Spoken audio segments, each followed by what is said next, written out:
بسم الله الرحمن الرحيم الحمد لله رب العالمين والعاقبة للمتقين والصلاة والسلام على أشرف المرسلين وعلى آله وصحبه أجمعين أما بعد اللهم صل على رسولك سيدنا ونبينا ومولانا محمد وبارك وسلم عليه اللهم صل على محمد وعلى آل سيدنا محمد كما صليت على إبراهيم وعلى آل إبراهيم وبارك على محمد وعلى آل محمد كما باركت على إبراهيم وعلى آل إبراهيم إنك حميد مجيد فقد قال الله تبارك وتعالى بعد أعوذ بالله من الشيطان الرجيم بسم الله الرحمن الرحيم الحمد لله رب العالمين الرحمن الرحيم مالك يوم الدين إياك نعبد وإياك نستعين اهدنا الصراط المستقيم صراط الذين أنعمت عليهم غير المغضوب عليهم ولا الضالين آمين. கண்ணியத்துக்கும் மதிப்புக்கும் மரியாதைக்கும் உரிய அன்பின் இஸ்லாமிய சகோதர நண்பர்களே, பெரியவர்களே, தாய்மார்களே, சகோதரிகளே, அல்லாஹ் சுப்ஹானஹு தஆலா அவனுடைய திருமறை வான்மறை மனித சமூகத்தினுடைய நேர்வழிக்காக வேண்டி இறக்கி வைக்கப்பட்ட அருள்மறையை ஏதோ ஒரு விதத்தில் படிப்பதற்கும் அதனுடைய தகவல்களை உள்வாங்கிக் கொள்வதற்கும் அறிந்து கொள்வதற்கும் அல்லாஹ் சுப்ஹானஹு தஆலா அவ்வப்பொழுது நமக்கு சந்தர்ப்பங்களை அமைத்து தருகின்றான். அல்ஹம்துலில்லாஹ். ஒரு காலத்திலும் இல்லாத அளவுக்கு குர்ஆனை படிக்க வேண்டும், தீனுடைய விடயங்களை விளங்கிக் கொள்ள வேண்டும், அறிந்து கொள்ள வேண்டும் என்று சொல்லக்கூடிய தாகம், தேட்டம் சமூகத்தில் எல்லா மட்டத்திலும் இருப்பதை நினைக்கும் பொழுது மிகவும் சந்தோஷமாக இருக்கிறது. எனவே கடந்த 13-14 வருட காலமாக ஒவ்வொரு திங்கட்கிழமை நாளன்றும் இஷாவுடைய தொழுகையை தொடர்ந்து பம்பலப்பிட்டியில் அமைந்திருக்கக்கூடிய மஸ்ஜிதுல் ஹைராத், அனைவராலும் அறியப்பட்ட நிமல் ரோட் மஸ்ஜித் என்று சொல்லி அந்த பள்ளிவாசலில் தொடர்ச்சியாக இந்த புரோகிராம், இந்த குர்ஆன் வகுப்பு நடைபெற்று வந்தது. ஆனாலும் தவிர்க்க முடியாத சில அசம்பாவிதங்களின் காரணமாக, எங்களுக்கு முஸ்லீம்களுக்கு ஏற்பட்ட சில நெருக்கடிகளின் காரணமாக அந்த நிகழ்ச்சியை தொடர்ந்து செய்வது மிகவும் கஷ்டமாக, ஒரு தர்ம சங்கடமான நிலையாக மாறிவிட்டது.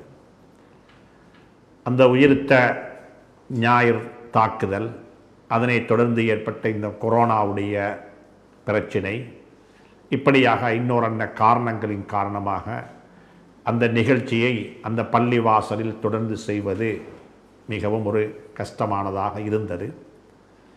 ஆனாலும் நேயர்கள் அந்த வகுப்பை தொடர்ந்து செய்ய வேண்டும் என்று சொல்லி பள்ளி நிர்வாகம் உட்பட, குறிப்பாக பள்ளிவாசலுடைய 2 முக்கியமான இமாம்கள், என்னுடைய நண்பர்கள் உட்பட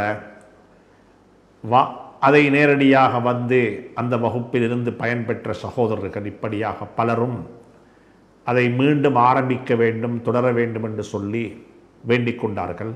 ஆனாலும் காலம் நேரம் வரும் வரை காத்திருந்தால் கதை கப்பலாகிவிடும் என்று நினைத்து இணையத்தின் மூலமாக இணைவோம், இணையத்தின் மூலமாக இந்த தகவல்களை பரிமாறிக்கொள்வோம். அது பள்ளிவாசலில் இருந்து செய்யக்கூடிய சந்தர்ப்பம் கிடைக்கும் வரைக்கும் இப்பொழுது இந்த இடத்திலிருந்து இந்த நிகழ்ச்சியை செய்வோம். இன்ஷா அல்லாஹ் ஒரு சந்தர்ப்பம் அமையும் பொழுது பள்ளிவாசலிலிருந்தே இந்த நிகழ்ச்சியை இன்ஷா அல்லாஹ் செய்வதற்குரிய முன்னேற்பாடுகளை நேரம் வரும் பொழுது திட்டமிட்டு இன்ஷா அல்லாஹ் நாங்கள் செய்து கொள்வோம்.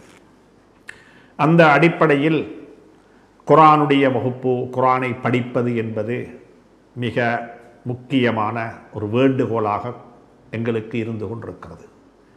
குர்ஆனுடைய இறை கட்டளை தான் குர்ஆனை படிக்க வேண்டும்.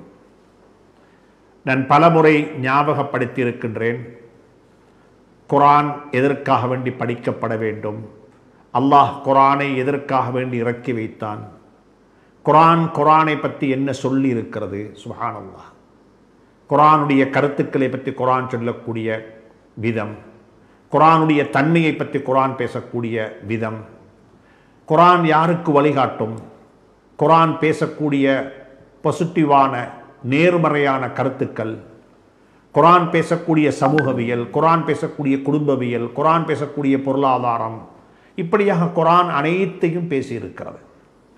குர்ஆன் அனைத்தையுமே மிக அழகாக துல்லியமாக கதைத்திருக்கிறது, பட்டியலிட்டிருக்கிறது, தொகுத்து தந்திருக்கிறது. எனவே அந்த குர்ஆனை படிப்பது, அதனை விளங்குவது ஒவ்வொரு மனிதனுடைய வாழ்க்கையின் அடிப்படையான ஒரு கட்டாயப்பாடாக இருந்து கொண்டிருக்கிறது.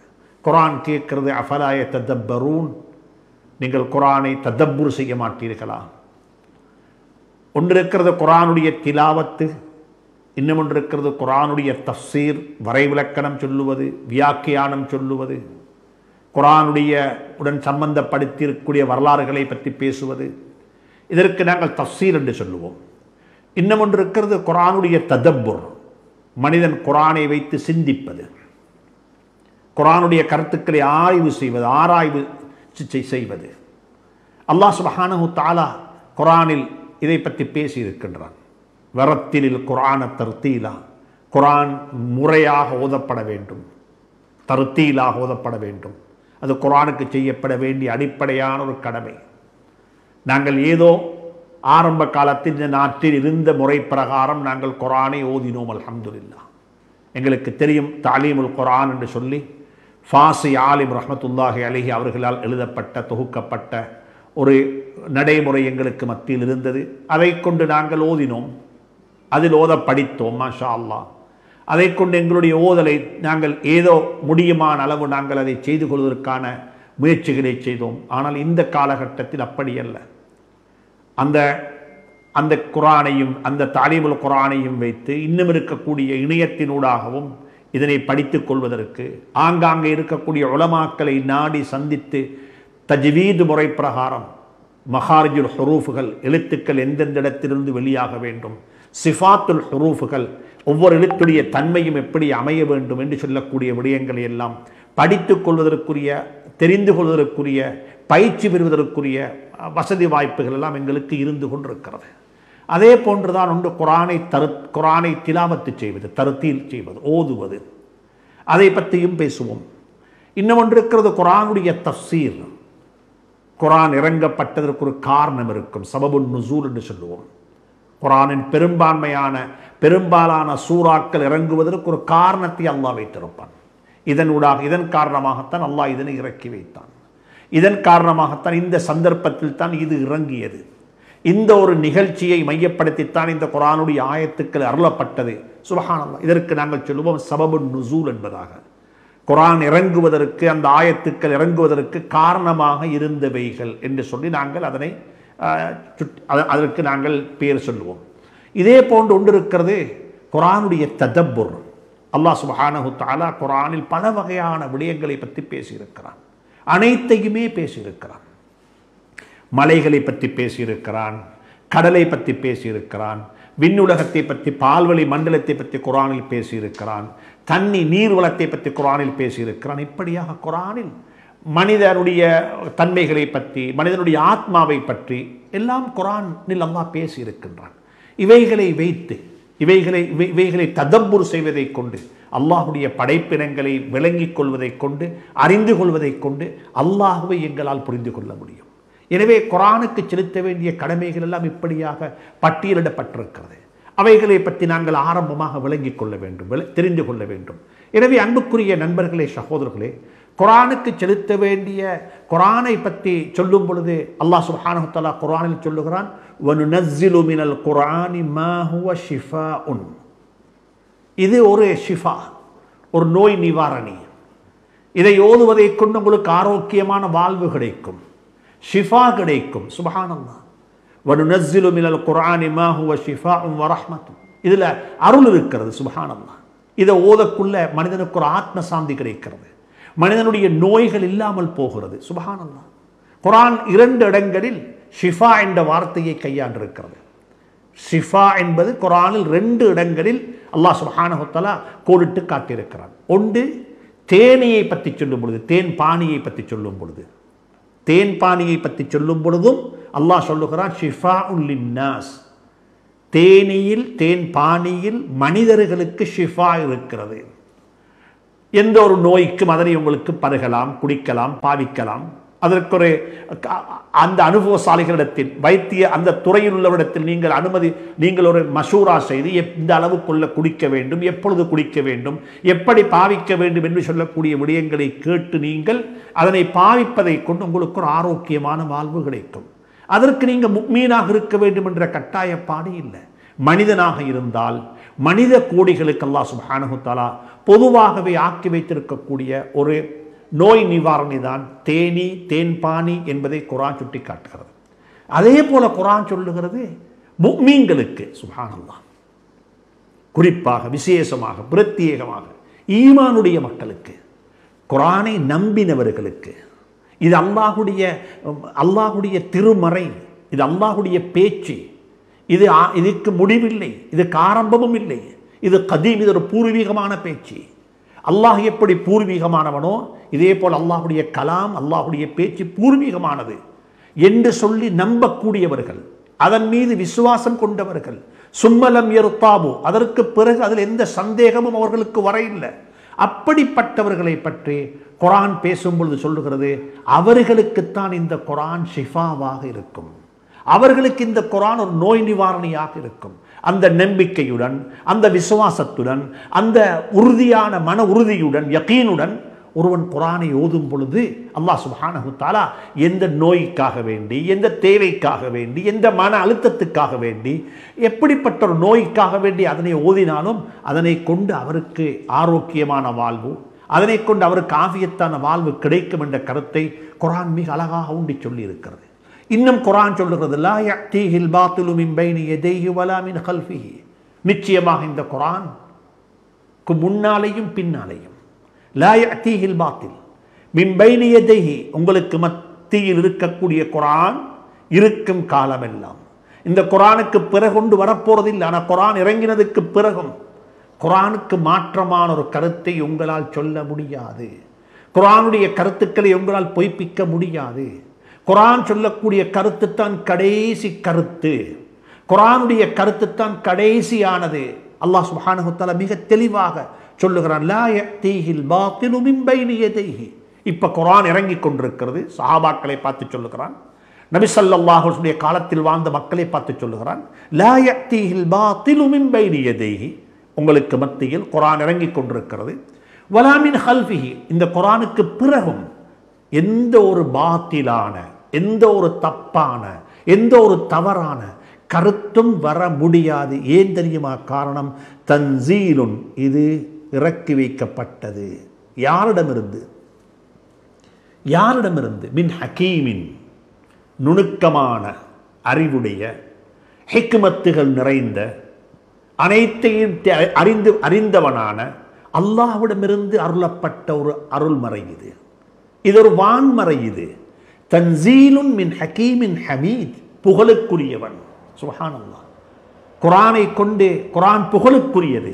அப்படிப்பட்ட புகழுக்குரிய ரப்பிடமிருந்து அனைத்தையும் அறிந்து வைத்துக் கொண்டிருக்கக்கூடிய, அனைத்தையும் நுட்பமாக விளங்கி வைத்திருக்கக்கூடிய ரப்பிடமிருந்து அருளப்பட்ட அருள்மறை, வான்மறை. சுப்ஹானல்லாஹ். இதில் முதலாவது நம்பிக்கை எனக்கும் உங்களுக்கும் வர வேண்டும். எனவே அப்படிப்பட்ட ஒரு குர்ஆனை படிப்பதற்குத்தான் நாங்கள் இந்த வகுப்பை ஆயத்தப்படுத்தியிருக்கின்றோம், நடத்தி கொண்டிருக்கின்றோம். அல்லாஹ் சுப்ஹானஹு தஆலா எனக்கு உங்களுக்கும் துணை புரிய வேண்டும். எனவே அன்புக்குரிய நண்பர்களே, சகோதரர்களே, சில அடிப்படையான விடயங்களை முதலாவது நாங்கள் விளங்கிக் கொள்ள வேண்டும். ஒன்று சொல்லுகிறேன், இந்த வகுப்பை நீங்கள் ஒரு பயானாக எடுத்துக்கொள்ள வேண்டாம். இது ஒரு கிளாஸ், இது ஒரு வகுப்பறை. இதில் நான் இந்த வாரம் படித்தவைகளை அடுத்த வாரம் நான் மீண்டும் ஒரு மீட்டல் செய்துவிட்டுத்தான் அடுத்த பாடத்துக்குள்ள நுழைய வேண்டும். நான் இந்த குர்ஆனுடைய இந்த சூறாவை இன்ஷா அல்லாஹ் எந்த சூறாவை நாங்கள் படிக்க இருக்கின்றோம் அந்த சூறாவை படித்து முடிக்கும் பொழுது எனக்கு குர்ஆனில் இருக்கக்கூடிய ஓரளவு குர்ஆனை ஓதும் பொழுது, குர்ஆனை வாசிக்கும் பொழுது, குர்ஆனை படிக்கும் பொழுது அதனுடைய அர்த்தமும் எனக்கு கொஞ்சம் விளங்க வேண்டும். தொழுகையில் ஓத வேண்டிய இமாம் அவர்கள் ஓதுகிறார்கள், நான் கேட்டுக்கொண்டிருக்கிறேன் என்றால் இதைத்தான் ஓதுகிறாரு, இதுதான் இப்பொழுது போய்கொண்டிருக்கிறது என்பது எனக்கு கொஞ்சம் தெரிய வரணும். எதனாலும் எல்லா காலத்திலையும் மொண்டசுரி கிளாஸ்லே இருக்க முடியாது. நாங்களும் அப்கிரேட் ஆகணும், நாங்களும் வகுப்பேற்றப்படணும். இந்த மகன் பாடசாலையில் இருக்கிறார், எப்போ வைத்து கேட்டாலும் டீச்சர் சொல்றாரு, வகுப்பாசிரியர் சொல்றாரு, உங்களோட மகன் ப்ரொமோட் பண்ணப்படலை, உங்களோட மகன் ப்ரொமோட் பண்ணப்படலை, முதலாம் வகுப்பிலேயே இருக்கிறார் என்றிருந்தா உங்களோட நிலைமை எப்படி இருக்கும்? ஆனால் அதே நிலைமைத்தான் குர்ஆனுக்கும் எங்களுக்கும் உள்ள சம்பந்தம். நான் பிறந்ததிலிருந்து குர்ஆன் ஓதிக்கொண்டே இருக்கின்றேன். என்னை குர்ஆன் ஓதித்தான் வரவேற்றார்கள். என்னுடைய காதில் குர்ஆன் ஓதினார்கள். எனக்கு குர்ஆனை ஓதி சுப்ஹானல்லாஹ் எத்தனையோ நல்ல கர்மங்களை ஆரம்பித்து வைத்தார்கள். எனக்கு குர்ஆன் ஓதி தருவதற்காக வேண்டி ஒரு ஹஸ்ரத்தை கூட்டிக் கொண்டு வந்து ஒவ்வொரு ஊருடைய கலாச்சாரத்தின் அடிப்படையில் பலகை எழுதுறது அல்லது ஆபாத்தா சொல்லி கொடுக்கிறது, பள்ளிக்கூடத்துக்கு முதலாவது போன நாள் என்று சொல்லி பால் கறந்து பால் செய்து பாச்சோறு செய்து பள்ளிக்கு மதரசாவுக்கு கொடுத்துத்தான் என்னுடைய குர்ஆனுடைய மதரசாவை ஆரம்பித்து வைத்தார்கள். அப்படியான கலாச்சாரங்கள் ஒவ்வொரு ஊரில் இருக்கிறது. ஆனால் அன்று முதல் இன்று வரைக்கும் அதே இடத்தில் தான் நான் இருக்கிறேன். எந்த முன்னேற்றமும் இல்லை. அப்ப என்ன அர்த்தம்? அறிவும் கூட இல்லை, விளக்கமும் கூட இல்லை, அமலும் கூட இல்லை, அதே இடத்தில் தான் நாங்கள் இருக்கிறோம் என்றிருந்தால் சுப்ஹானல்லாஹ், எனக்கும் குர்ஆனுக்கும் இடையிலுள்ள உறவு என்ன? எனவே அன்புக்குரியவர்களே, இந்த வகுப்பை ஒரு ஏனைய வகுப்புகளை போல பார்க்காமல் இந்த வகுப்பை கொஞ்சம் ஒரு வித்தியாசமாக, ஒரு கிளாஸ் ரூம், ஒரு வகுப்பறை, நான் இதில் விஷயங்களை படிக்க போகிறேன். கொஞ்சம் அரபி எழுத்துக்களையும் அதாவது லாங்குவேஜையும் கொஞ்சம் படித்துக்கொள்வோம். எனக்கு ஒரு மொழியையும் கூட்டிக் கொள்ள முடியும். பேசுகிற அளவுக்கு நீங்கள் அரபு படிக்க வேண்டிய தேவை இல்லை. கட்டாயமாக ஓதக்கூடிய குர்ஆனை விளங்குகிற அளவுக்குரிய அரபு நிச்சயமாக தேவை. ஓதப்படக்கூடிய குர்ஆனை விளங்கிக் கொள்ளக்கூடிய அளவுக்குரிய அரபு கட்டாயம் தேவை. சூரத்துல் ஃபாத்திஹா ஓதுகிறேன், அத்தஹியாத்தே தொழுகையில் ஓதுகின்றோம், சுபஹுல குனூத் ஓதப்படுகிறது, சுஜூதுல போய்த்து ஒரு துவா கேட்கிறோம். சுப்ஹானல்லாஹ், என்ன துவால அர்த்தம் என்ன? கிளிப்பிள்ளைகளாக இருக்க முடியாது, கிளிப்பிள்ளைகளாக இருக்க முடியாது. எனவே முதலாவது ஒரு நிபந்தனை, ஒரு வேண்டுகோள், வகுப்பை ஆரம்பிப்பதற்கு முன்னால் சொல்லுகிறேன், வகுப்புக்கென்று சொல்லி ஒரு டெக்ஸ்ட் புக்ஸ் எடுத்து ஒரு கொப்பி எடுத்து அதுக்கு ஒரு பாட தலையங்கத்தை போட்டு இன்றைக்கு படித்து கொண்ட விஷயம் இது. இன்றைக்கு படித்து கொண்ட விஷயம். இன்றைக்கு எத்தனை விஷயம் படித்தோம்? ஒன்று படித்தோம், குர்ஆன் செய்ய வேண்டிய குர்ஆனுடைய 3 பகுதி இருக்கிறது. ஒன்று இருக்கிறது தருத்தீல், அழுத்தம் திருத்தமாக குர்ஆனை ஓதுவதற்கு பழகுவது. இதுக்கு நாங்கள் தருத்தீல் என்று சொல்லுவோம். வரத்தீலில் குர்ஆன தருத்தீல, திலாவத்துல் குர்ஆன். இன்னும் ஒன்று இருக்கிறது தஃப்சீருல் குர்ஆன், குர்ஆனை தஃப்சீர் செய்வது. அது தஃப்சீர் செய்வது என்று சொன்னால் குர்ஆனுடன் சம்பந்தப்பட்ட விடயங்கள், வரலாற்று பின்னணிகள், சபபுன் நுசூலை மையமாக வச்சு குர்ஆனை விளக்கம் தஃப்சீர் சொல்லுவது. இன்னும் ஒன்று இருக்கிறது குர்ஆனுடைய ததப்புர், சுப்ஹான், ஆய்வு செய்வது. குர்ஆன் என்ன சொல்லுகிறது, குர்ஆன் சொல்லக்கூடிய விடயங்களை வைத்து அல்லாஹ்வுடைய படைப்பினங்களை பற்றி குர்ஆன் சொல்லுகிறது. அல்லாஹ்வுடைய படைப்பினங்களை விளங்கி அறிந்து அல்லாஹ்வை புரிந்து கொள்வது. சுப்ஹானல்லாஹ். எனவே இவைகள் நாங்கள் குர்ஆனுக்கு செய்ய வேண்டிய கடமைகள். அது போக இன்னும் பல கடமைகள் இருக்கிறது, அதை பற்றி நாங்கள் பேசுவோம். தர்தீல் திலாவத்துல் குர்ஆன், அதுக்கு பிறகு தஃப்சீருல் குர்ஆன், அதுக்கு பிறகு ததப்புருல் குர்ஆன். அஃபலா யததப்பரூன், நீங்கள் ததப்புர் செய்ய மாட்டீர்களா என்று உங்களுடைய உள்ளங்களுக்கு பூட்டுக்கள் போடப்பட்டிருக்கிறதா? சுப்ஹானல்லாஹ். இதே போன்று தான் குர்ஆன் படி நடக்கிறது. தத்பீக்குல் குர்ஆன் ஒன்றுக்கு, தத்பீக்குல் குர்ஆன் குர்ஆனை வாழ்க்கையில் கொண்டு வரது. குர்ஆனுடைய அமல் வாழ்க்கையில் வர வேண்டும். மிக அன்பாக சொல்லுகின்றேன், அல்லாஹ் எனக்கும் உங்களுக்கும் அருள் செய்ய வேண்டும். நானும் நீங்களும் ஒவ்வொரு நாளும் கடமைப்பட்டிருக்கின்றோம். காலையில் போய் 12 மணித்தியாலம் பசியில் இருந்து போட்டு உடம்பில் ஓடக்கூடிய இரத்தத்தை கொஞ்சம் செக் பண்ணிக்கொள்கிறோம். டயபெட்டிக்ஸ் எங்கே இருக்குது, ப்ரெஷர் எங்கே இருக்குது, உடம்பில் இருக்கக்கூடிய கொழுப்புத்தன்மை எவ்விடத்தில் இருக்குது, நல்லது எங்கே கெட்டது எங்கே இருக்குது, எல்லாத்தையும் செக் பண்ணுறோம். அதுக்கு மேலே இன்னும் எத்தனையோ டெஸ்டிங் செய்கிறோம். நாங்களும் கொஞ்சம் செக் பண்ணணும், ஏண்ட வாழ்க்கைக்கும் குர்ஆனுக்கும் என்ன சம்பந்தம்? குர்ஆனுடைய அறிவு என்னிடத்தில் எத்தனை % இருக்குது, குர்ஆனுடைய அறிவு என்னிடத்தில் எவ்வளவு இருக்குது, குர்ஆனுடைய வாழ்க்கை என்னிடத்தில் எத்தனை இருக்குது? குர்ஆனுடைய அறிவு என்று சொல்லும் பொழுது வட்டி வாங்கக்கூடாது, இது குர்ஆனுடைய அறிவு. வாழ்க்கையில் மஹரம் பேண வேண்டும், இது குர்ஆனுடைய அறிவு. குர்ஆன் சொல்லித்தரக்கூடிய புத்திமதி, ஒரு பாடம். வலா தக்குல் லஹுமா உஃபின், பெற்றோரை பார்த்து சீ என்று கூட சொல்லாதே. அவர்களுடைய ஞாபகம் வரும் பொழுதெல்லாம் ரப்பனா ரப்பிர்ஹம்ஹுமா கமா ரப்பயானி ஸகீரா என்று துஆ செய்யுங்கள். அப்ப இது குர்ஆனுடைய அறிவு. எனக்கு தெரியும், எனக்கு தெரியும். குர்ஆன் சொல்லுது பொய் பேசக்கூடாது, பொய் பேசவே கூடாது. பொய் பேசுவதல்ல, பொய் பேசக்கூடிய மக்களோடு இருக்கவும் கூடாது. வகூனு மஅஸ்ஸாதிகீன், உண்மை உரைக்கக்கூடிய மக்களோட தான் நீங்க சகவாசம் வைக்க வேண்டும். உங்களுடைய சகவாசம் யாரோடு இருக்க வேண்டும் என்றால் உண்மை உரைக்கக்கூடிய மக்களோட தான் இருக்க வேண்டும் என்று குர்ஆன் சொல்லுகிறது. என்ற பொய் என்று சொல்லக்கூடியது, பொய் பேசக்கூடிய ஒருவனுடன் இருந்தாலும் அந்த பொய் என்னிடத்திலும் வந்து சேரும்.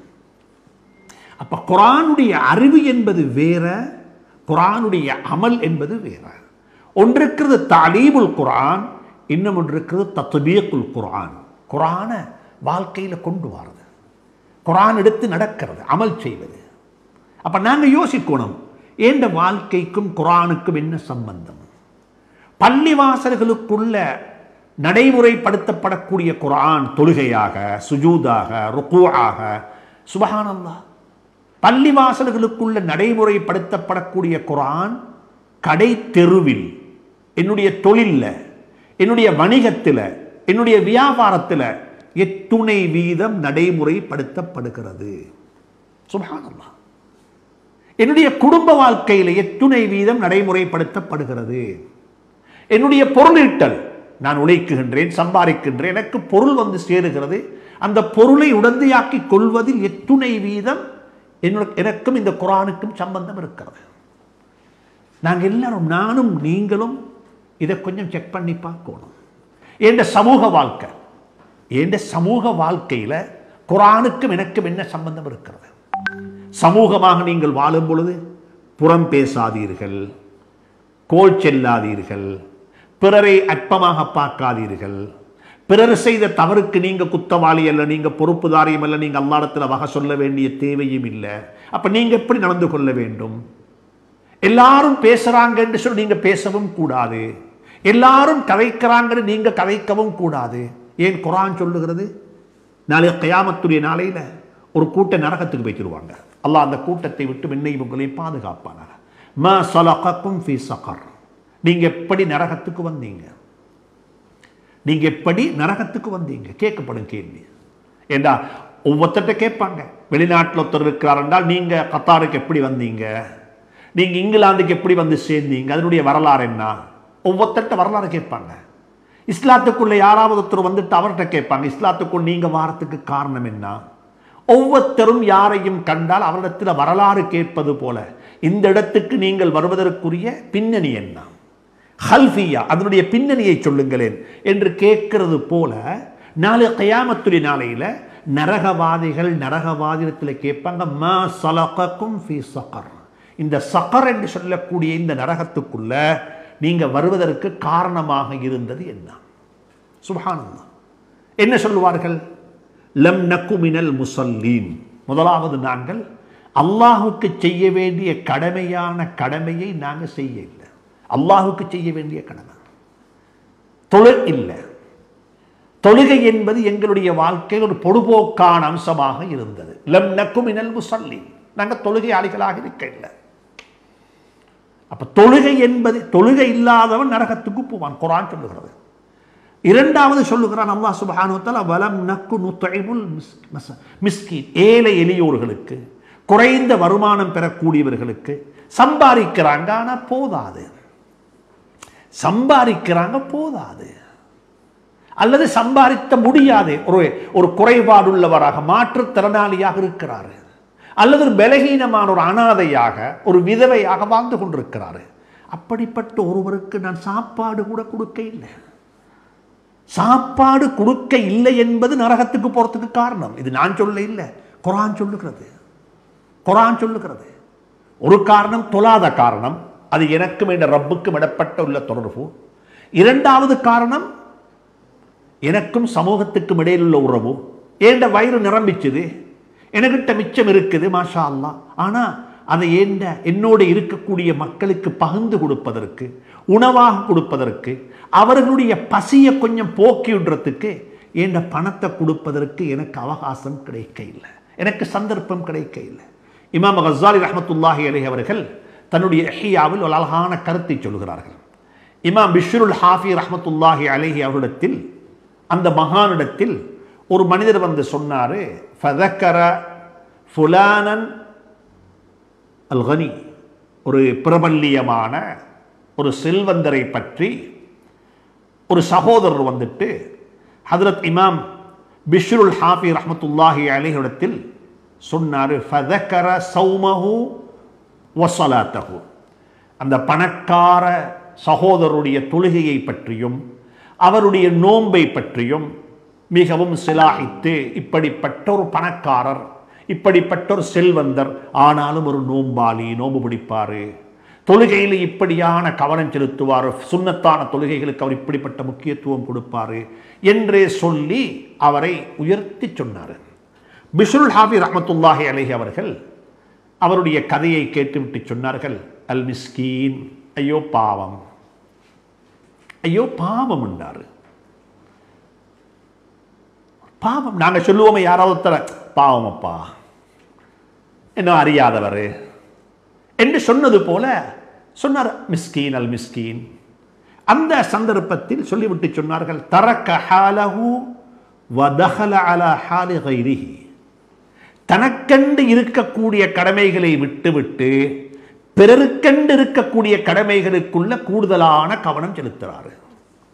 தனக்கண்டு இருக்கக்கூடிய ஒரு பொறுப்பு இருக்குது, அதை விட்டுவிட்டு தரக்க ஹாலஹு, அவர் செய்ய வேண்டியதை விட்டுவிட்டு பிறருக்கு உரியதில் அவர் கூடுதலான கவனம் செலுத்துகிறார் என்று சொல்லிவிட்டு சொன்னாரு. அவர் செய்ய வேண்டிய வேலை அவர் பசித்திருப்பதல்ல, பசியில் இருக்கக்கூடிய மக்களுக்கு அவர் உதவிக்கரம் நீட்ட வேண்டும்.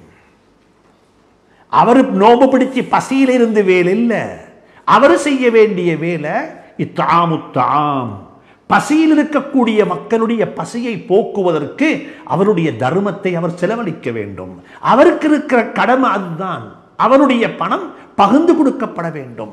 வஃபி அம்வாலிஹிம் ஹக்குன் லிஸ்ஸாயிலி வல் மஹ்ரூம். சுப்ஹானல்லாஹ், மிக தெளிவாக குர்ஆன் சொல்லுகிறது. ஜகாத் எப்படி பணத்துக்கு கடமையோ இதே போல குர்ஆன் சொல்லுகிறது, இல்லாதவனுக்கும் பகிர்ந்து கொடுப்பது உங்களுடைய கடமை. ஒத்தன்ட்ட பணம் இல்லை, பங்களோட்காரனாகிட்டாரு. அவர் பங்களோட்டானத்தினால் அவருடைய வயது வந்த உம்மா வாப்பா, அவருடைய குழந்தைகள், அவருடைய மனைவி போன்றோர்கள் கஷ்டப்பட்டு கொண்டிருக்கிறாங்க என்பது உங்களுக்கு தெரியும் என்றிருந்தால் உங்களோட பணத்தில் அவருக்கு பங்கு இருக்கிறது என்று குர்ஆன் மிக அழகாக கொடுத்து காட்டியிருக்கிறது.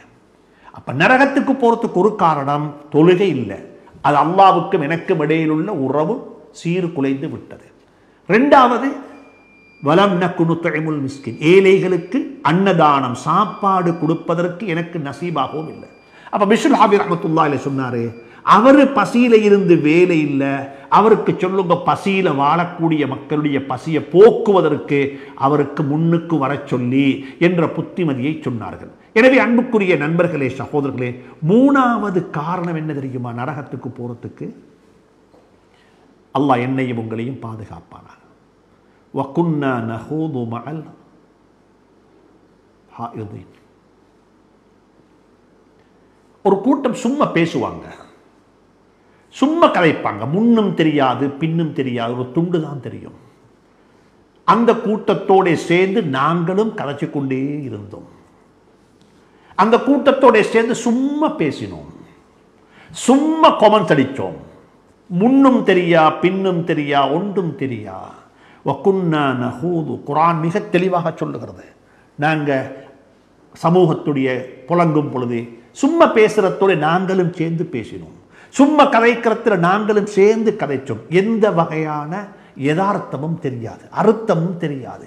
இன்றைக்கு சமூகத்தில் எல்லாருக்கும் மத்தியிலையும் பறந்து இருக்கக்கூடிய ஒரு பாவமாக இந்த பாவம் இருக்கிறது. சந்தர்ப்பம் வரும்பொழுது இதில் இன்னும் ஆழமாக கதைப்போம். எனவே அன்புக்குரியவர்களே, குர்ஆன் அமலுக்குரியது, குர்ஆன் அமல் செய்யப்பட வேண்டியது. குர்ஆன் அறிவதற்குரிய மட்டுமல்ல, தத்பீகுல் குர்ஆன், குர்ஆனை வாழ்க்கையில் நடைமுறைப்படுத்த வேண்டும். இது குர்ஆனுக்கு செய்ய வேண்டிய மிக முக்கியமான ஒரு கடமை. மூணாவது ஒன்றுதான், நாலாவது ஒரு பகுதி இருக்கிறது, குர்ஆனின் பக்கமாக மக்களை அழைக்கிறது. தப்லீகுல் குர்ஆன், குர்ஆனுடைய அறிவின் பக்கமாக, குர்ஆனுடைய புத்திமதிகளின் பக்கமாக, குர்ஆனுடைய வாழ்க்கையின் பக்கமாக மக்களுக்கு அழைப்பு விடுவது. இது குர்ஆனுக்கு செய்ய வேண்டிய மிக முக்கியமான ஒரு கடமை. எனவே இவைகள் அனைத்தையும் கருத்தில் வைத்துக் கொண்டு வரக்கூடிய வகுப்பை இன்ஷா அல்லாஹ் நாங்கள் நடத்துவோம், செய்வோம். குர்ஆனுடைய ஒரு சூறாவை நாங்கள் புறக்கெடுப்போம் இன்ஷா அல்லாஹ். அந்த சூறாவை மையமாக வைத்து இன்ஷா அல்லாஹ் நாங்கள் எங்களுடைய வகுப்பை தொடர்வதற்கு நாங்கள் முனைவோம். ஆனால் குர்ஆனை பற்றி சில கருத்துக்களை நான் உங்களுடன், இன்னும் மாற்றுமத்தை சார்ந்த சில சகோதரர்கள் சொல்லியிருக்கக்கூடிய கருத்துக்களை உங்களுடன் பகிர்ந்து கொள்ளலாம் என்று நினைக்கிறேன். சில மாற்றுமத்தை சார்ந்த சகோதரர்கள், குறிப்பாக சொல்லப்போனால் டாக்டர் வீரமந்திரி போன்றோர்கள் குர்ஆனை பற்றி எழுதியிருக்கிறார்கள், குர்ஆனை பற்றி பேசியிருக்கிறார்கள். இஸ்லாமிய சட்டவியல் ஒரு சர்வதேச பார்வை என்று சொல்லக்கூடிய அவருடைய பிரபல்யமான ஒரு இந்த நூலில் குர்ஆனை பற்றி, குர்ஆன் எப்படிப்பட்டது, குர்ஆனுடைய தன்மைகள் என்ன, ஏனென்றால் அதை ஒரு மாற்று மதத்தை சார்ந்த ஒரு சகோதரர் சொல்லும் பொழுது அது எங்களுக்கெல்லாம் இன்னமும் ஒரு தகவலாக, ஒரு முக்கியமான தகவலாக மாறுகிறது. அவர் சொல்லுகிறாரு, புத்தரின் போதனைகள், பௌத்த மதத்தை உருவாக்கின பௌத்த மதத்துடைய ஸ்தாபகருடைய போதனைகள் அவருடைய மரணத்துக்கு பின்னரே எழுதப்பட்டன. அவருடைய வாழ்க்கையை பற்றியும் அவர் சொன்ன விடயங்களை பற்றியெல்லாம் அவருடைய வஃபாத்துக்கு பிறகு, அவர் இறையடி சேர்ந்ததுக்கு பிறகு தான் அவைகள் எல்லாம் எழுதப்பட்டன. கிறிஸ்தவ மார்க்கத்தினுடைய உபதேசங்கள் எல்லாம், ஈசா அலைஹிஸ்ஸலாத்து வஸ்ஸலாம் அவர்கள் சொன்ன புத்திமதிகள், அவர்கள் நடந்து கொண்ட அவருடைய வாழ்க்கை வரலாறுகள் எல்லாம் அவருடைய வஃபாத்துக்கு பிறகுதான் அது கோர்க்கப்பட்டது, தொகுக்கப்பட்டது, எழுதப்பட்டிருக்கிறது. ஆனால் குர்ஆன் அப்படிப்பட்டதல்ல. ஸல்லல்லாஹு அலைஹி வஸல்லம் அவருடைய ஜீவிய காலத்திலேயே அவர்கள் இருக்கும் பொழுதே இந்த குர்ஆன் தொகுக்கப்பட்டு விட்டது. ஒரு புத்தக வடிவத்தில் அது இருக்காவிட்டாலும் கூட அது மிகவும் கச்சிதமாக பாதுகாக்கப்பட்டு, ஆங்காங்கே எழுதப்பட்டு, மிகவும் பக்குவமாக பாதுகாப்பாக அது பலரிடத்தில் இருந்தது. அதற்கு பிறகு ஹஜ்ரத் அபூபக்கர் சித்தீக் ரலியல்லாஹு தஆலா ஆட்சி காலத்தில் தான் அந்த குர்ஆன் ஒன்று சேர்க்கப்பட்டது என்ற கருத்தை நாங்கள் அறிந்து வைத்திருக்கின்றோம். அந்த கருத்துக்களை எல்லாம் இவர்கள் குறிப்பிட்டிருக்கிறார்கள். அதற்கு பிறகு இன்னும் ஒரு கருத்தை சொல்லுகிறார். குர்ஆனை நீங்கள் பிரட்டி பார்க்கும் பொழுது குர்ஆனுடைய சூறாக்கள் 114 சூறாக்கள் குர்ஆனில் இருக்கிறது. இந்த 114 சூறாக்களை நீங்கள் பார்க்கும் பொழுது ஒரு வித்தியாசமான ஆர்டர்ல இருக்குது. ஒரு வித்தியாசமான ஆர்டர். எந்த ஒரு விடயத்தையும் தொடர்ச்சியாக குர்ஆன் பேசாது.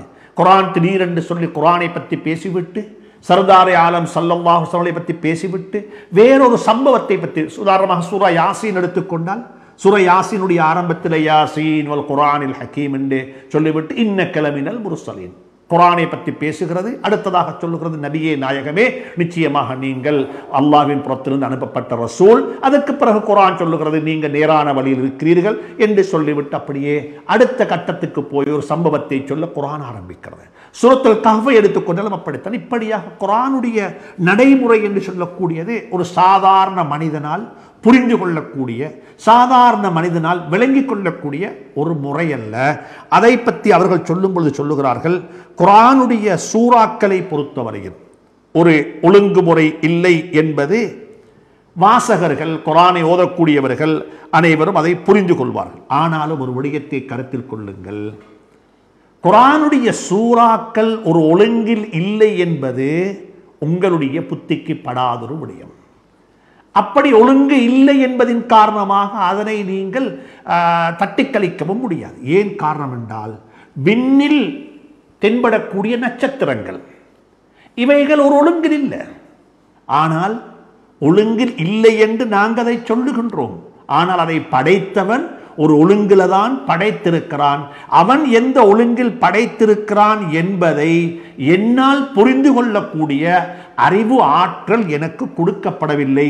ஏன் காரணம் என்றால், எனக்கு கொடுக்கப்பட்டிருக்கூடிய அறிவு ஆற்றல் வெறுமனே ஒரு மட்டுப்படுத்தப்பட்ட ஒரு அளவுதான் எனக்கு அறிவாற்றல் கொடுக்கப்பட்டிருக்கிறது. அதனால் அந்த உண்மையை என்னால் புரிந்து கொள்ள முடியாது என்பதை சொல்லிவிட்டு அவர் சொல்லுகிறாரு, அதில் சிறிதோர் மாற்றம் ஏற்பட்டாலும் கூட, சிறிதோர் மாற்றம் ஏற்பட்டாலும் கூட முழு அமைப்பினுடைய முறையும் சீறு குலைந்து அப்படியே இல்லாமலாகிவிடும் என்று சொல்லக்கூடிய கருத்தை அவர்கள் குறிப்பிட்டிருக்கிறார்கள்.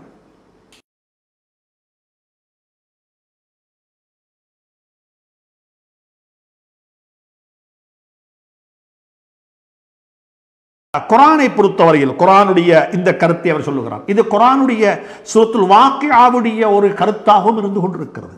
அல்லாஹ் சுப்ஹானஹு வ தஆலா குர்ஆனில் சூரத்துல் வாக்கியாவில் குர்ஆனை பற்றி சொல்லும் பொழுது, ஃபலா உக்ஸிமு பிமவாகிஇன் நுஜூம், சுப்ஹானல்லாஹ், ஃபலா உக்ஸிமு பிமவாகிஇன் நுஜூம் இன்னஹு லகஸமுன் லவ் தஅலமூன அதீம், சுப்ஹானல்லாஹ். குர்ஆனை பற்றி சொல்லுவதற்கு அல்லாஹ் முதலாவது நட்சத்திரங்கள் மீது சத்தியம் செய்கிறான். இன்னஹு ஃபலா உக்ஸிமு பிமவாகிஇன் நுஜூம், மவாகிஉன் நுஜூம் அதாவது சந்திரன்கள், கோள்கள் இருக்கக்கூடிய இடங்களின் மீது ஆணையாக என்று சொல்லி அந்த சந்திரனுடைய, சூரியனுடைய, நட்சத்திரங்களுடைய ஓட்டங்களின் மீது இருக்கக்கூடிய இடங்களின் மீது அல்லாஹ் சத்தியம் செய்துவிட்டு சொல்லுகிறான். சத்தியத்தை பற்றி சொல்லுகிறான், இன்னஹு லகஸமுன் லவ் தஅலமூன அதீம். இது ஒரு சத்தியம். ஆனால் இந்த சத்தியம் ஒரு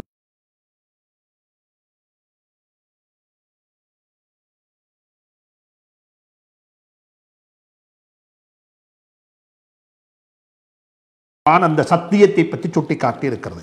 அதே போன்றுதான் இன்னும் ஒரு கருத்தை சொல்லுகிறார். அதில் ஆச்சரியமான கருத்து, அதாவது ஆங்கிலம் பேசக்கூடிய சமூகத்துக்கு மத்தியில் இருக்கக்கூடிய தர்ஜுமத்துல் குர்ஆன், ஆங்கில மொழியில் குர்ஆன் மொழிபெயர்க்கப்பட்ட தர்ஜுமத்துல் குர்ஆன் வந்துட்டு ஒரு இஸ்லாத்துக்கு வந்த, நான் அவருடைய பெயரை மறந்து விட்டேன், இஸ்லாத்துக்கு வந்த 1800 சிச்சங்களில் இஸ்லாத்துக்குள்ளே நுழைந்த, இஸ்லாமிய மார்க்கத்தை தன்னுடைய மார்க்கமாக ஆக்கிக் கொண்ட கிறிஸ்தவ மார்க்கத்தை சேர்ந்த ஒரு ஊடகவியலாளர், ஒரு ஸ்கூல் பாடசாலையினுடைய அதிபர். அவர் தன்னை ஒரு முஸ்லீமாக இஸ்லாத்தை ஏற்றுக்கொண்டதுக்கு பிறகு அவர் செய்த மிக முக்கியமான ஒரு பணிதான் குர்ஆனை அவர் மொழிபெயர்த்தார். குர்ஆனுக்கு ஒரு தர்ஜுமா செஞ்சார். அந்த தர்ஜுமாவில் அவர் எழுதும் பொழுது சொல்லுகிறாரு, அந்த கருத்தையும் டாக்டர் வீரமந்திரி அவர்கள் இந்த அவருடைய புத்தகத்தில் குறிப்பிட்டிருக்கிறார்கள். அவர் சொல்லுகிறார், குர்ஆன் யாராலையும் மொழிபெயர்க்கப்பட முடியாது. குர்ஆன் மொழிபெயர்க்கப்பட முடியுமான ஒரு நூல் அல்ல.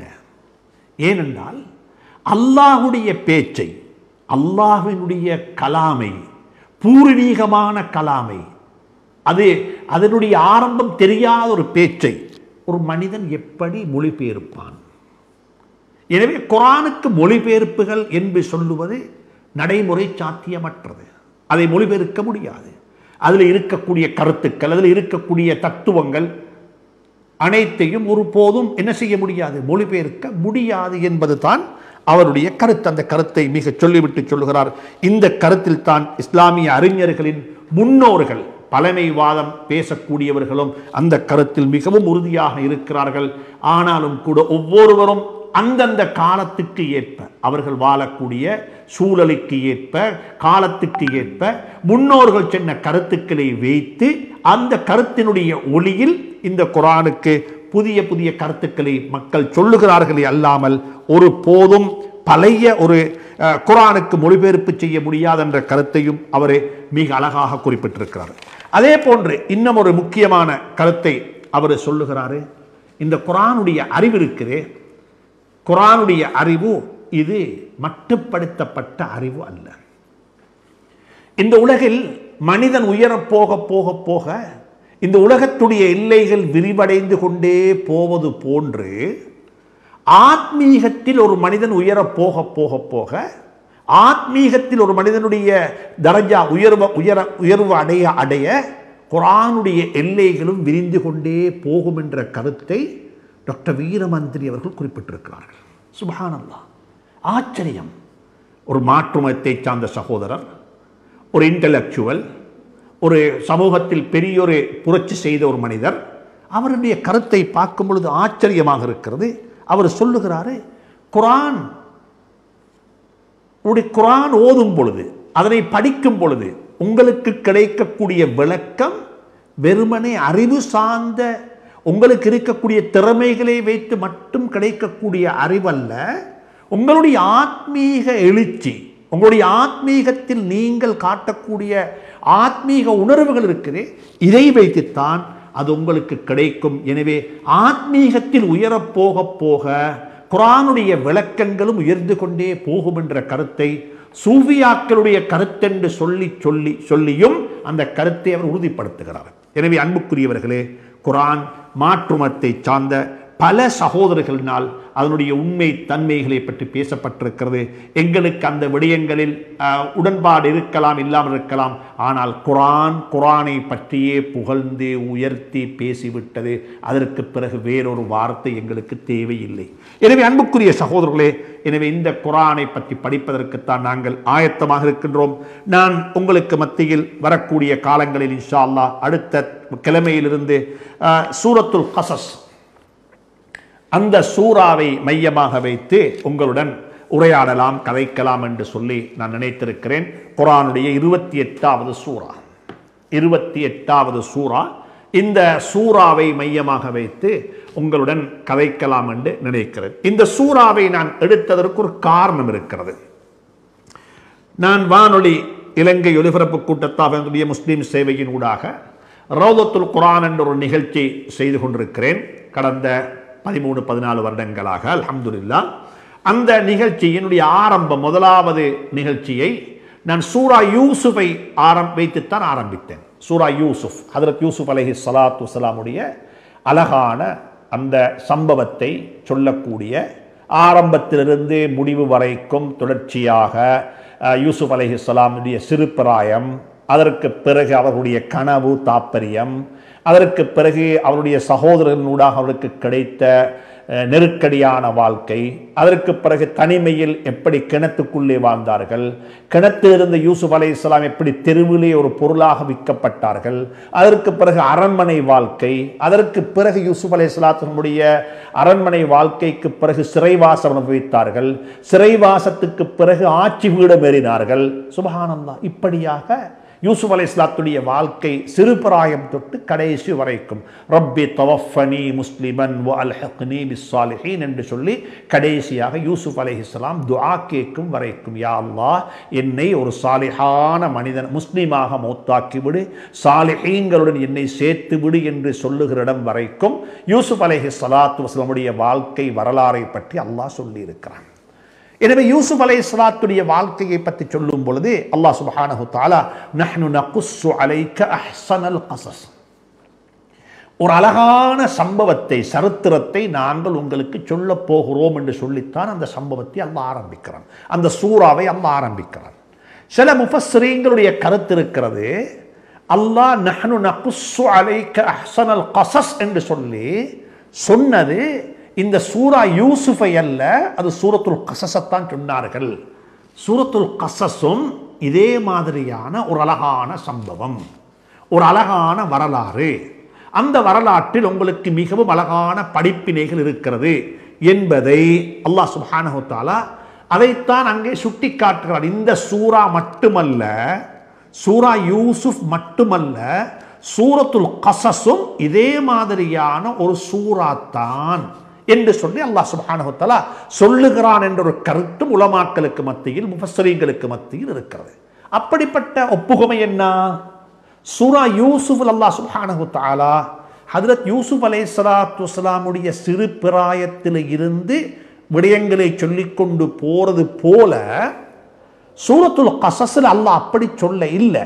ஆனாலும் மூசா அலைஹிஸ்ஸலாத்து வஸ்ஸலாம் அவர்களுடைய வாழ்க்கை வரலாறு, அவர்கள் பிறந்தது, அதற்கு பிறகு எப்படி சோதிக்கப்பட்டார்கள், எப்படிப்பட்ட நிலைமைகளை சந்தித்தார்கள், திருமணம் எப்படி முடித்துக் கொண்டார்கள், நிக்காஹ் எப்படி நடந்தது, மூசா அலைஹிஸ்ஸலாமுடைய காலம் எப்படி கழிந்தது, அதற்கு பிறகு மூசா அலைஹிஸ்ஸலாமுடைய காலத்தில் வாழ்ந்த நம்ரூத் ஒரு பணக்காரன், செல்வத்தோடு வாழ்ந்தவன், அவனோடு எப்படி ஹஜ்ரத் மூசா அலைஹிஸ்ஸலாம் வாழ்க்கையை நடத்தி கொண்டு போனார்கள் என்று சொல்லி ஒரு தொடர்பாடலை வைத்துத்தான் அல்லாஹ் சுப்ஹானஹு வ தஆலா சூரத்துல் கஸஸை அல்லாஹ் ஆக்கி வைத்திருக்கிறான்.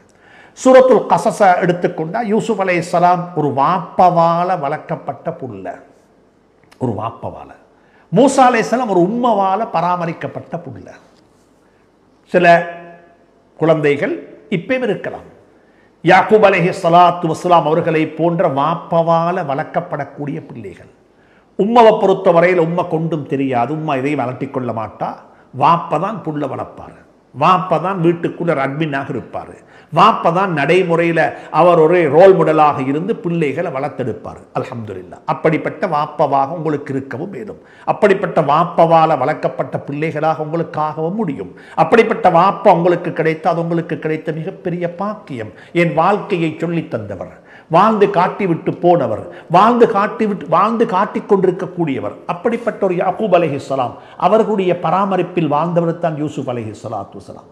ஆனால் எனக்கு வாப்பா அப்படி ஒரு வாப்பா கிடைக்க இல்லைன்னு கவலைப்பட தேவையில்லை. உங்களுக்கு மூசா அலைஹிஸ்ஸலாத்துக்கு கிடைத்த ஒரு தாயை போல தாய் கிடைத்தாலும் போதும். மூசா அலைஹிஸ்ஸலாத்து வஸ்ஸலாமுடைய தாய் எப்படிப்பட்ட தாய், அந்த கதை அல்லாஹ் இங்க சொல்லுகிறான். சுப்ஹானல்லாஹ். அந்த கதை அல்லாஹ் இங்க சொல்லுகிறான்.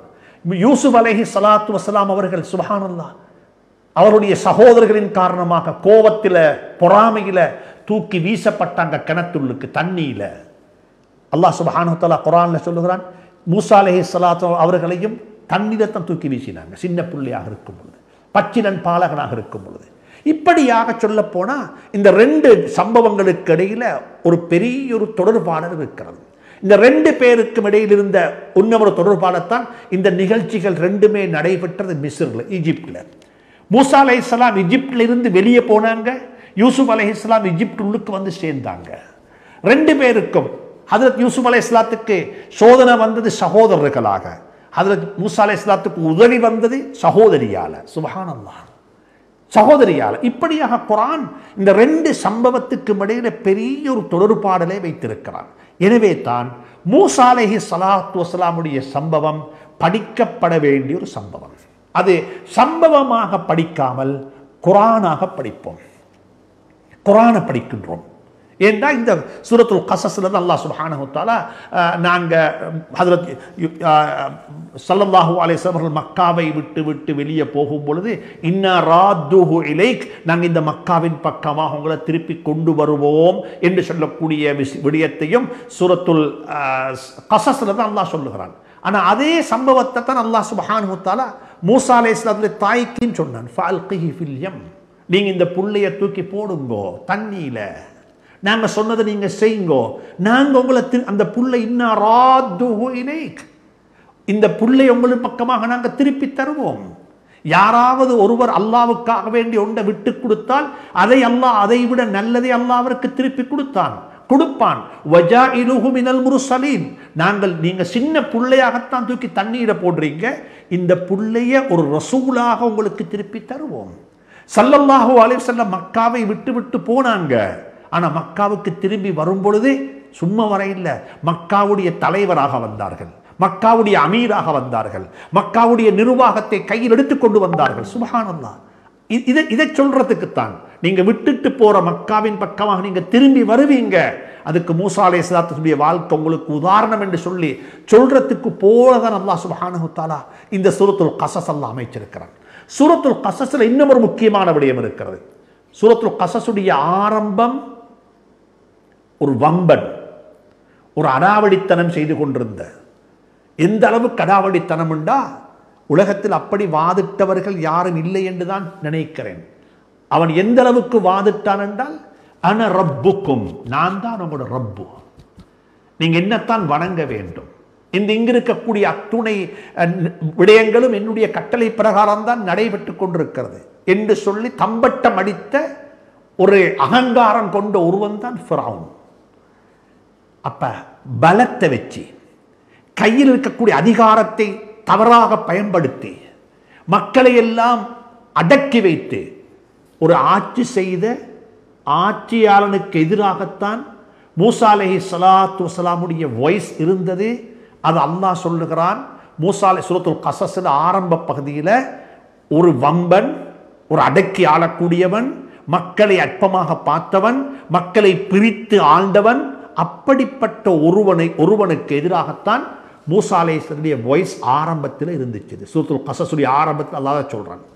சூரத்துல் கஸஸுடைய கடைசியில் அல்லாஹ் சொல்லுகிறான், ஒரு செல்வந்தன், ஒரு பணக்காரன், பணத்திமிரில் தண்ட பணம், தண்ட நாலேஜ், என்னிடத்தில் அறிவு இருக்கிறது, அந்த அறிவினூடாகத்தான் இந்த பணம் எனக்கு கிடைத்தது என்று சொல்லி தம்பட்டம் அடிச்சு கொண்டிருந்த, நெஞ்ச முன்னுக்கு போட்டு ஏண்டேன்னு சொல்லி பெருமிதம் கொண்ட ஒரு நம்ரூதுக்கு எதிராக, ஒரு நம்ரூதுக்கு சவாலாக தான் அல்லாஹ் சுப்ஹானஹு வ தஆலா மூசா அலைஹிஸ்ஸலாத்துடைய சம்பவத்தை, வரலாற்றை சூரத்துல் கஸஸ்ல அதையும் சொல்லி காட்டுகிறான்.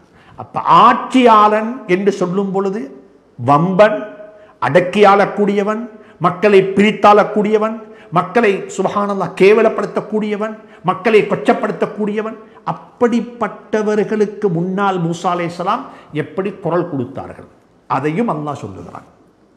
ஒரு செல்வந்தன் நம்ரூத், இன்ன காரூன் நம்ரூத் இல்ல காரூன், இன்ன காரூன கான மின் கௌமி மூசா ஃபபகா அலைஹிம் வஆதைனாஹு மினல் குனூஸ், குர்ஆன் சொல்லுகிறது.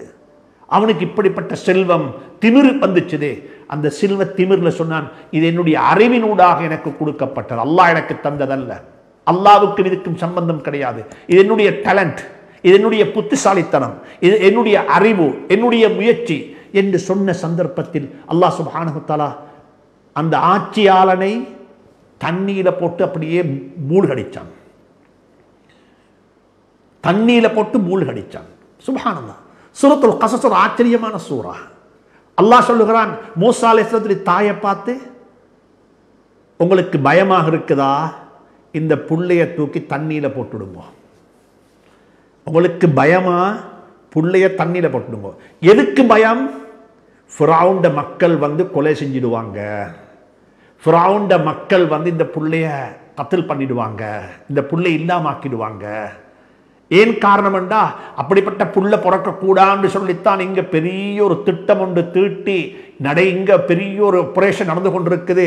அந்த இடத்துல புள்ள பிறந்திருக்குது, இந்த புள்ளைக்கு ஒன்றும் தெரியாது, புள்ள அழுகுது, அளவானம் என்று சொல்லிடாது, புள்ள சத்தம் வைக்குது, புள்ள அது சத்தம் வைக்கத்தான் செய்யும் புள்ள, இது எப்படி மறைக்கிறது? அல்லாஹ் சொல்லுகிறான், நீங்க பயமாக இருக்குதா, இந்த புள்ளைய தூக்கி தண்ணியில போடுங்க. ஃபஅல்கீஹி ஃபில் யம். எந்த வீட்டுக்கு இந்த புல்லை பைத்து சேரக்கூடாது, யாருடைய கண்ணில் இந்த புல்லை படக்கூடாது, யாருக்கு இந்த புள்ளைய பற்றி தெரியக்கூடாது என்று சொல்லி மூசா அலைஹிஸ்ஸலாமுடைய தாய் கனவு கண்டாலோ அந்த குடும்பத்துடைய வீட்டுக்குள்ளுக்கே இந்த புல்லை பைத்து சேருது. அல்லாஹு அக்பர். என்ன ஈமான் இது? கதையல்ல, இது ஈமான்.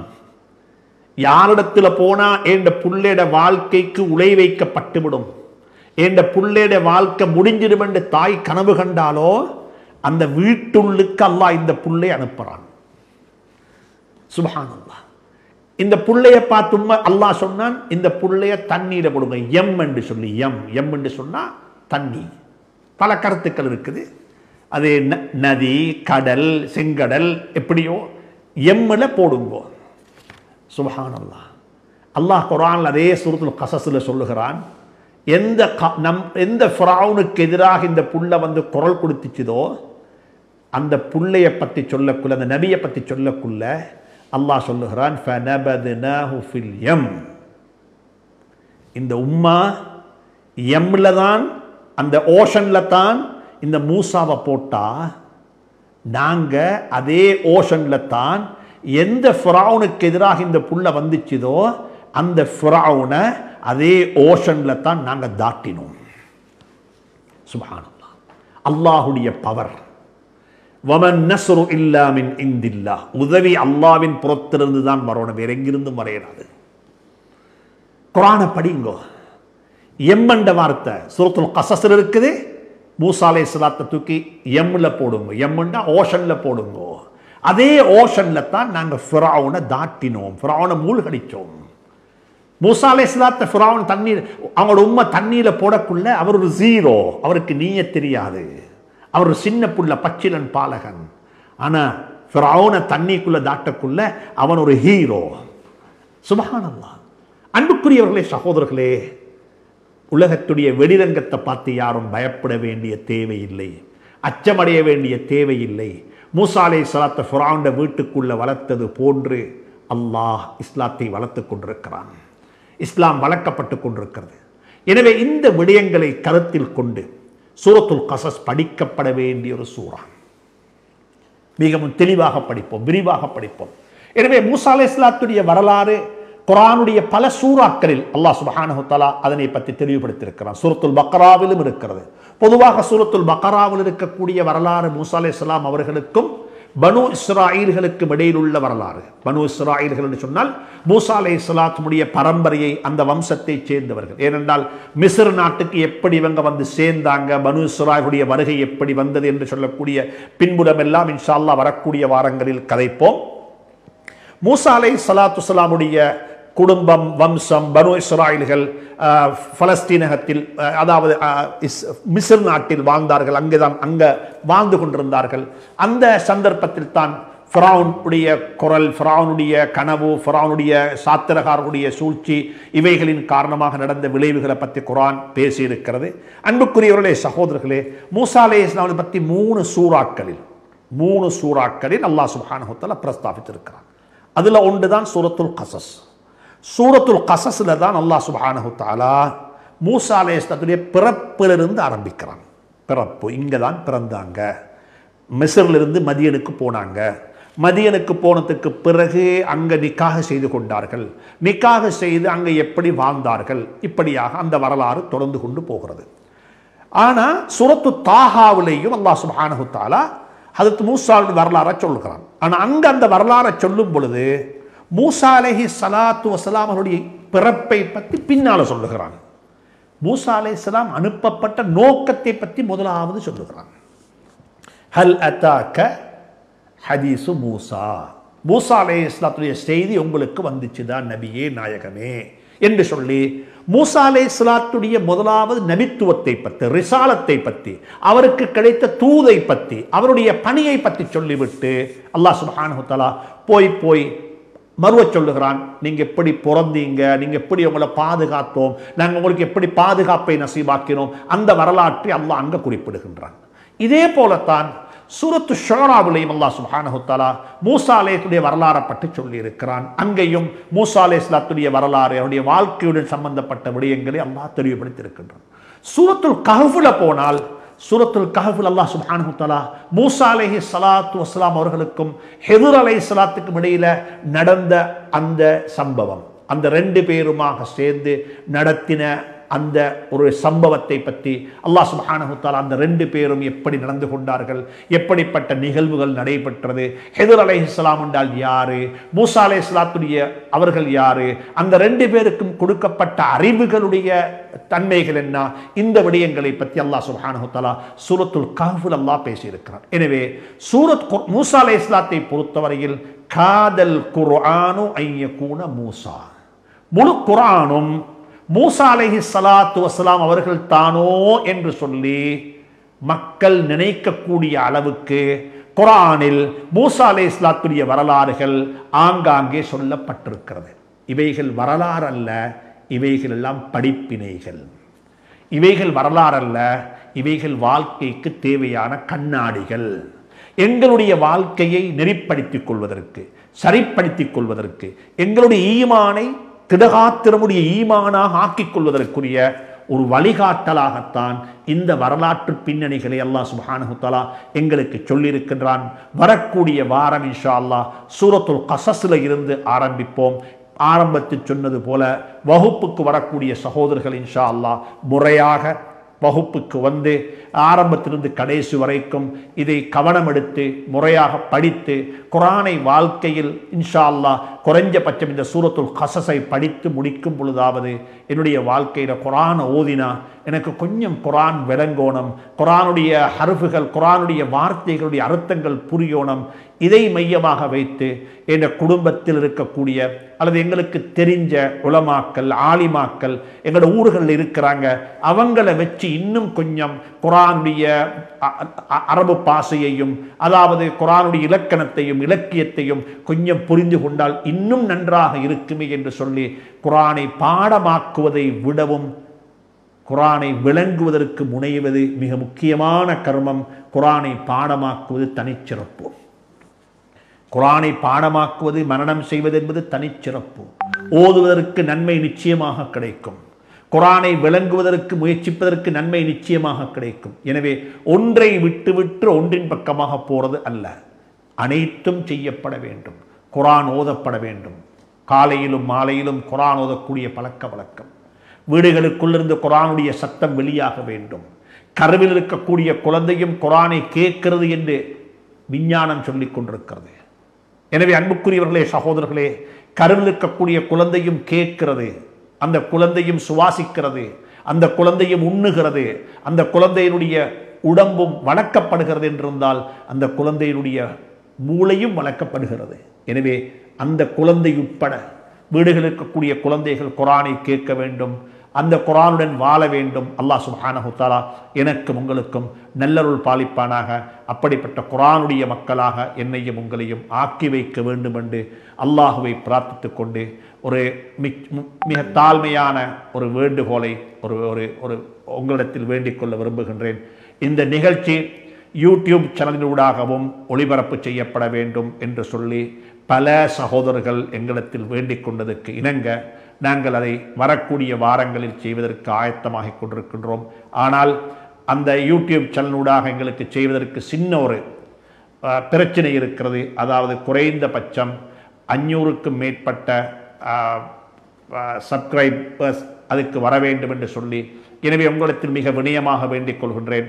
அந்த இணையத்தினூடாக, அதாவது யூடியூப் சேனலுடைய எங்களுடைய ஜம்சம் ஃபவுண்டேஷனுடைய அல்லது முஃப்தி யூசுப் ஹனீஃபா என்று சொல்லக்கூடிய அந்த லிங்கை நீங்கள் லைக் செய்வதனூடாக, அந்த இணையத்துக்கு நீங்கள் சப்ஸ்கிரைப் பண்ணுவதனூடாக இன்ஷா அல்லாஹ் வரக்கூடிய வாரங்களில் இந்த நிகழ்ச்சியை எங்களுக்கு யூடியூப் சேனலூடாக செய்வதும் மிக லேசாக இருக்கும் என்பதை ஞாபகமூட்டிக்கொண்டு அல்லாஹ் சுப்ஹானஹு தஆலா நம் அனைவருக்கும் நல்லருள் பாலிப்பானாக, நல்லருள் தௌஃபீக் செய்வானாக என்று இறைவனை வேண்டி விடைபெறுகின்றேன். வஸ்ஸலாமு அலைக்கும் வரஹ்மத்துல்லாஹி தஆலா வபரகாத்துஹு.